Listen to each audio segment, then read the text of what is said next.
Hello Clansman enthusiasts, it's Alex here, Victor Kilo 2 Papa Radio Charlie. I recently put out a call for anybody that had a 320 that they had no further use of, something that was particularly broken, perhaps had parts missing, something that they'd given up on and didn't want anymore. I'm about to have a hip replacement, so I thought a bit of a project while I'm convalescing would probably be a good idea. Well, lo and behold, I got an answer to my call. A chap in Victoria named Brenton said to me, "Look, mate, I've got a radio here. It's a parts radio. I've had it for a long time. It's all pulled apart, and yeah, look, you're welcome to it. I've got no further use of it." He didn't exactly say what was missing and what condition it was in, but I thought, good, this could be the start of a new project. So it's arrived here by Australia Post today.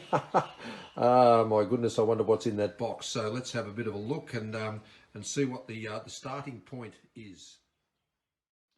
Okay, so there it is out of the box. Oh my goodness gracious me. Let's just have a look at the parts. It's got an interesting paint job, I can tell you that. Someone's looked like they've decided they could do better than the British Army. But look, the actual case doesn't look too bad. It's not dented. The label's actually in pretty good condition when I look at it. Yeah, so it's a pretty good little box. Yeah, the external antenna socket and screws there, they look fine. So far so good. The back section, although we didn't have any screws, all the screws are missing. Looking at the section 2 at the back, there's no dog leg there, but yep, we've got a couple of caps for the audio sockets, and the little bracket looks okay for the battery. So far so good. Then we come to the the problem bits. Let's have a look at the front of it. Okay, so we got no turret switch, and it looks like somebody's had a go at putting in a lower sideband conversion to it. There's a knob missing there, but yeah, we've got most of the other knobs that are on there. Knob missing down there. And when I get to have a look at it a little bit closer inside here, we've got the turret wobbling around, so I've got actually no turret switch for it. No inspection plate or any screws. The plate on the back here is missing all the screws. Yeah, even the actual tuner. All the screws are missing out of the tuner. It's flopping around as well, and it also is completely missing a power supply. Yeah, so someone's really held it apart, so to speak, and there's missing screws off of here as well. So yeah, as a starting point, lots of bits missing. Lots of bits missing. So look, to be honest, I've just recontacted the guy who actually donated this to me and asked him, just as a matter of fact, did he pull this apart, and would he have any of the screws that are missing and the little plates? And he said he has somewhere. So he's going to endeavour to search to see if he's put them in a quote safe place.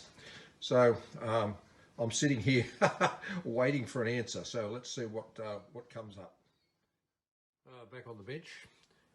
Brenton has got back to me looking for the parts that are missing on the radio, and all he's come up with, unfortunately, is the knob goes on there and 20 or 30 screws. So he's kindly going to put those in a post pack and send them up to me, but lots of parts missing, as you'll recall. The mechanism for here's needed, countless numbers of screws for the machine, I should say for the radio are not here. All the rear end of the turret's missing, etc, etc, etc.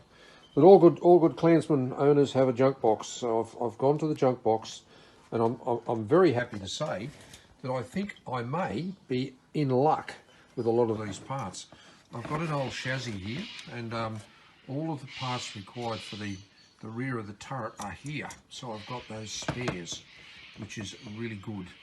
I've probably got a bag full of screws here as well, and I've got another face plate here, and lo and behold, that's the mechanism there that's missing of this radio. So I'm in luck there. I don't have a chicken neck dial knob, but I probably can get hold of one of those from somewhere.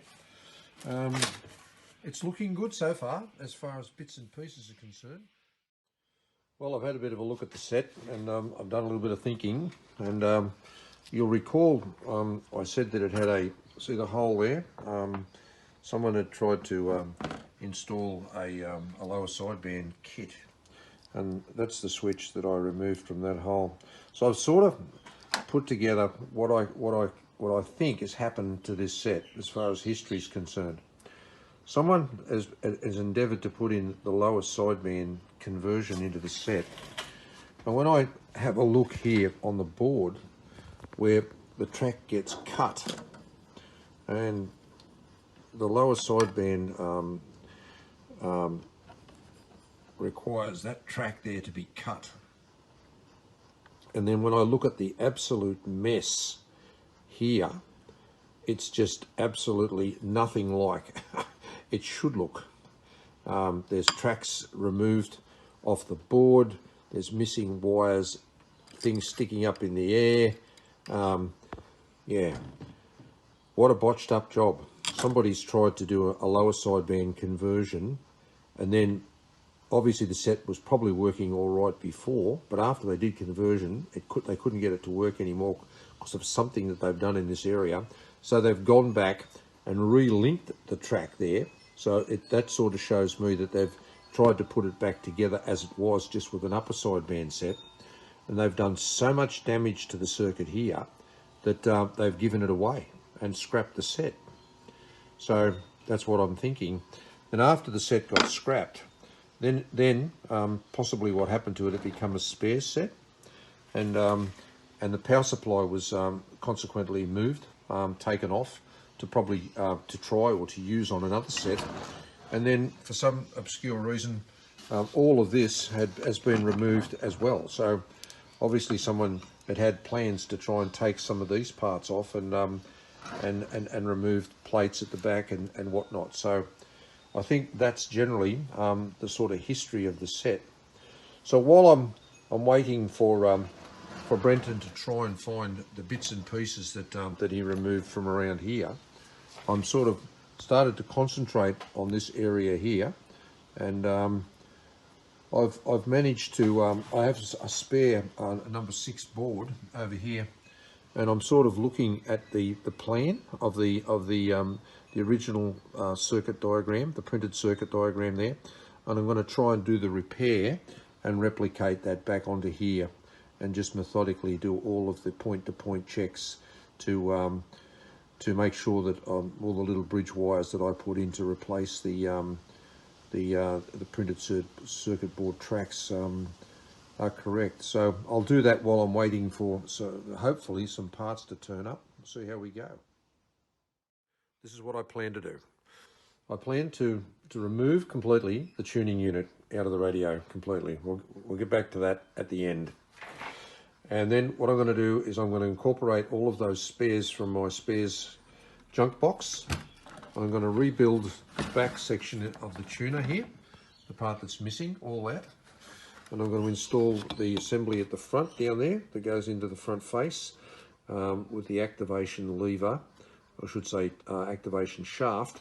And I want to get the turret back in operation and try and get some screws back into this radio and put it all back together again. But as I say, without the tuner. Not having the tuner in there will give me access to the boards here in the tuner, so I can do testing from there. And hopefully when I get all the radio working again, then I can reinstall the tuner and lastly check that out and make sure it's working okay as well. So that's the plan at this point. So yep, I'll get the screwdrivers out and start undoing everything and installing it onto this chassis, and next we should see a pretty well complete radio. Okay, after getting it all back together again, removing the turret, started to look at the PC board as far as repairs are concerned, and you'll see there that I've actually installed a lot of little red jumper leads to replace all of the burnt up track, so to speak. Yeah, there's as you can see, there's a lot of track that's still burnt up, but the jumpers have replace that track. This particular track here was just covered in bulk solder, and I was able to remove that, and the track underneath was still okay. Okay, there was another little tricky thing that that wasn't quite obvious at the beginning, but that became obvious when I tried to get it to go again on receive. I still had no audio. This particular jumper here was missing, so the 6B board wasn't getting any 6 volts, so I installed that jumper. Okay, so yeah, so powered the radio up at this stage, and we were starting to get receive. So we still had all sorts of problems on transmit that took us down a long road, and you can follow that road with me. So we'll move on to the first step of the transmit problems. Okay, this little board here, the 3H board on the turret. This is a voltage control oscillator, and it wasn't running. There you go. Yeah, and that was causing all sorts of strife, to tell you the truth. And we sort of went over here to the turret, and you've probably heard people comment in the past that you're only supposed to turn this turret in a clockwise direction. Well, underneath this 3H board, there's 4 of these little contacts that make contact with these contacts here as the turret revolves.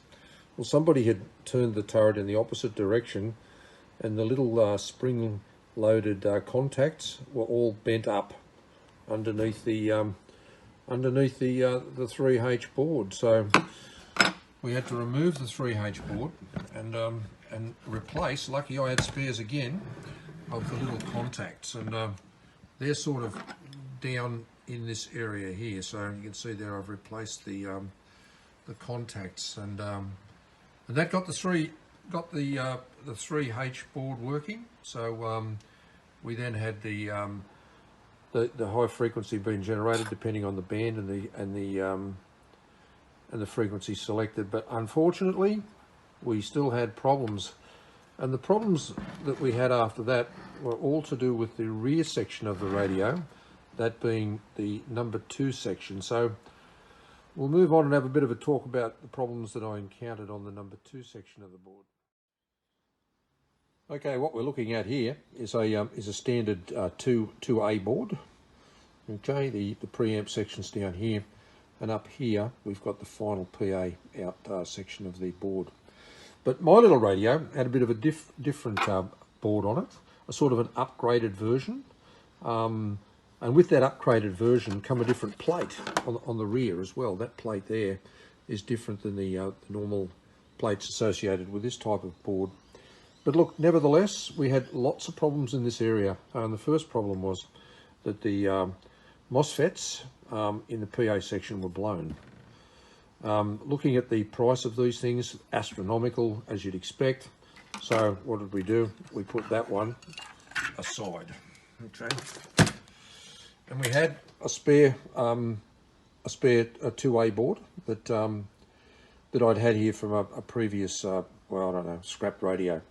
So then what we did, we installed that 2A board into the radio, and lo and behold, would you believe that this spare one I had also had blown PA transistors.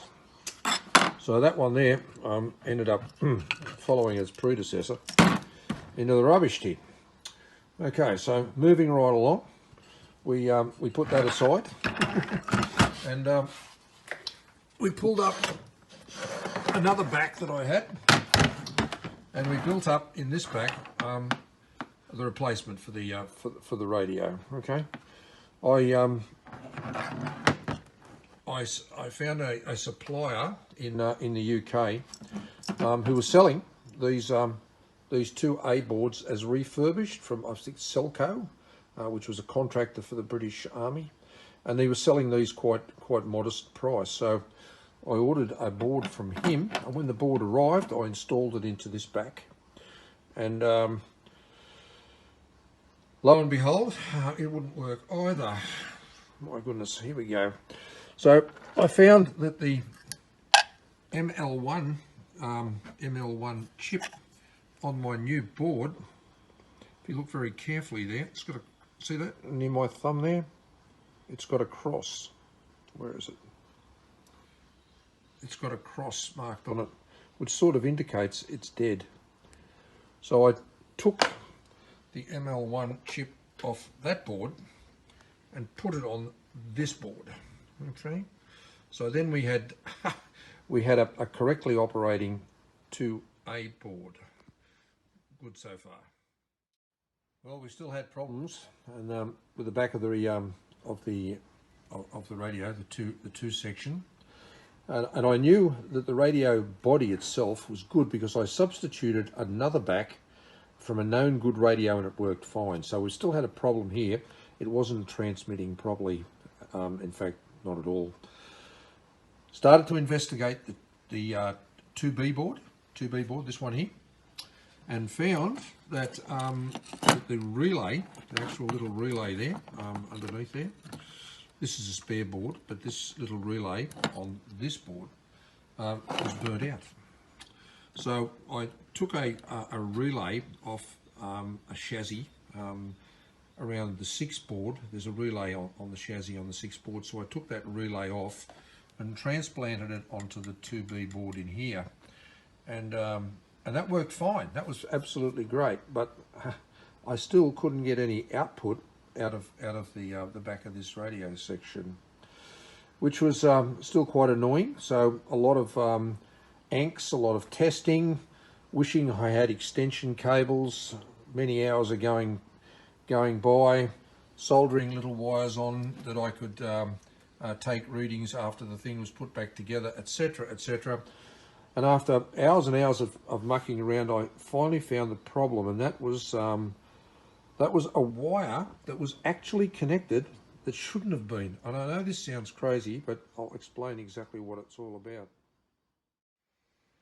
Yes, I actually found a connection that's in the blueprint.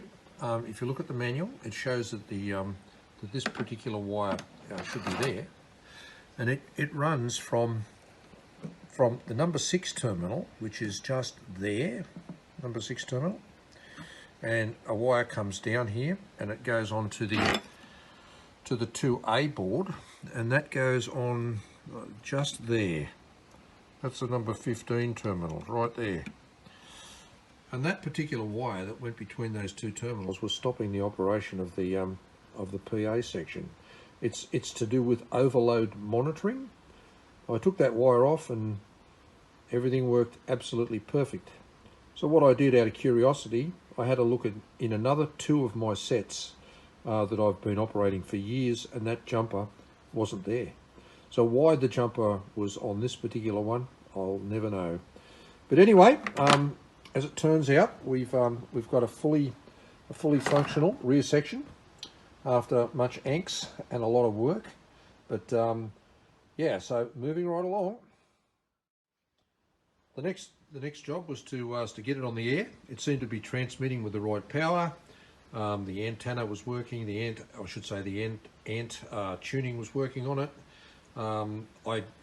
I got a power supply out of another one of my radios and substituted it here for the big blank space. Look, I made a homemade power supply, but unfortunately I wasn't happy with it. It was very noisy, etc. So yeah, I discarded that idea. We're still working on the power supply, but that'll happen at some stage. So we put in a replacement power supply and put the radio on the air. And to my disappointment, I know it's a string of disappointments, this radio, but to my disappointment, the radio displayed a very, very big wobble, So at that stage, we came back here and we pulled the synthesizer cap off here, and I replaced the 2 capacitors in the synthesizer. And if you're interested in how to do that, I've got another video up on the on my channel concerning changing the capacitors in the synthesizer and the power supply, and they can cause all sorts of wobbling and frequency wander. So I replaced those 2 capacitors, and I had a known good power supply out of another set. So yep, off we went back up, and we put it back on the air again. and to my absolutely dismay, it was still wobbling very, very badly, very badly. Okay, so back on the bench again, and on my channel I've got another video up on how to isolate the loop that goes between the synthesizer and the voltage controlled oscillator. It's a closed loop system, and I've got a video up there on how to open that loop so that you can find out whether the problem is in fact on the synthesizer or the voltage controlled oscillator. And in this case, lo and behold, it's got a crook synthesizer. So the radio's all but fixed up, except the synthesizer's had it, which probably for many people would be the death knell of the radio. So yeah, you can buy them, extremely hard to change. A lot of people have tried static electricity, etc., etc. A road to dismal failure. Some people can do it, and that's fine. I'm not feeling that confident to work on the synthesizer in this radio. So at this particular stage, what I'm contemplating doing next is to turning this radio into a Mark III, and I've got a Mark I and Mark II videos up on my channel that fully illustrate how to make these radios a DDS radio, DDS VFO radio with a nice little display, etc. So what I'm going to try and do here is the same thing on this radio. Okay, so in summary, we got ourselves an absolute junked radio, and using a box full of spare parts that I've luckily acquired over the years, we managed to get the radio back to a fully operational stage, but unfortunately the whole repair's been let down by a faulty synthesizer, and I don't feel like going, as I said, into that synthesizer, and I'm sorry, that's for better people than me.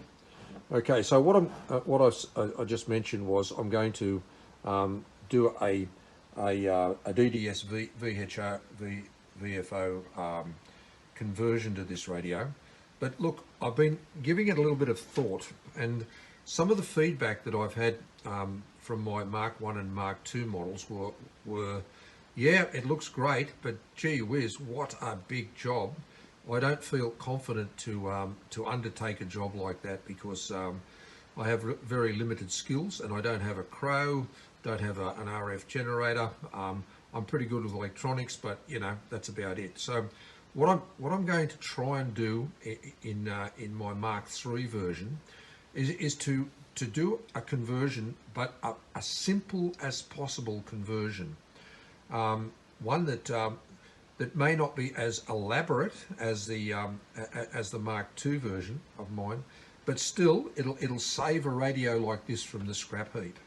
So stay tuned, and after I get it done, I'll make another video step by step, of course, on how to do the DDS VFO Mark III, hopefully extremely simplified version, and get this radio operating perhaps a little better than it used to, but a little bit more convenient with a digital display and yeah, and a different means of changing the frequency on the radio. So keep tuned, guys. It's been this one up to this point. It's been a very, very long and dusty road, but look, it was good.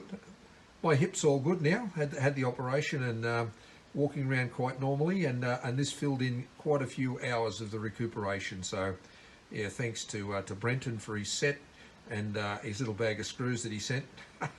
So still working on a power supply, and we'll be back with the DDS VFO conversion, simplified version, Mark III.